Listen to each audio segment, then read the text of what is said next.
વરસાદમાં ઠેર ઠેર વરસાદી પાણી ભરાયા છે, જેમાં માઈ મંદિર છે, શ્રેયસ ગરનાળામાં પણ પાણી ભરાઈ ગયા. ખોડિયાર ગરનાળામાં પણ પાણી ભરાયા છે, તે પણ પાણીમાં ગરકાવ થઈ ગયું છે. વાહન ચાલકોને ભારે હાલાકી પડી રહી છે.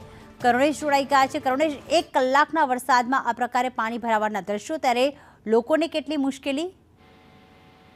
જી પ્રીતિ, તો જે રીતે આ વરસાદ ખાબક્યો છે, વહેલી સવારથી આ વરસાદ હતો અને વરસાદને કારણે ધોધમાર વરસાદને કારણે નડિયાદના તમામ નીચાણવાળા વિસ્તારોમાં પાણી ભરાઈ ગયા છે, જેમાં બીકેવી રોડ, આ ઉપરાંત રબારીવાડ વિસ્તાર છે, વાણિયાવાડ વિસ્તાર છે, મહાગુજરાત છે, આ તમામ જગ્યાઓ પર પાણી ભરાઈ ગયા છે. તેમજ નડિયાદ પૂર્વ અને પશ્ચિમને જોડતા જે હાલના ચાલુ 3 ગરનાળા, જેમાં માઈ મંદિર ગરનાળું, શ્રેયસ ગરનાળું અને ખોડિયાર ગરનાળું, આ તમામ ગરનાળા પણ પાણીમાં ગરકાવ થઈ ગયા હોવાથી તમામ જે લોકોને પૂર્વથી પશ્ચિમ, પશ્ચિમથી પૂર્વ જવા માટે અનેક કિલોમીટર લાંબુ અને અન્ય વિસ્તારો જેવા કે પીજ ભાગોળ હોય, આ તમામ વિસ્તારોમાં પણ હાલ પાણી ભરાયેલા જોવા મળી રહ્યા છે અને પાણી ભરાયેલા હોવાના કારણે લોકોને ખૂબ જ હાલાકીનો સામનો કરવો પડી રહ્યો છે. પ્રીતિ, આભાર કરુણેશ તમામ વિગતો માટે.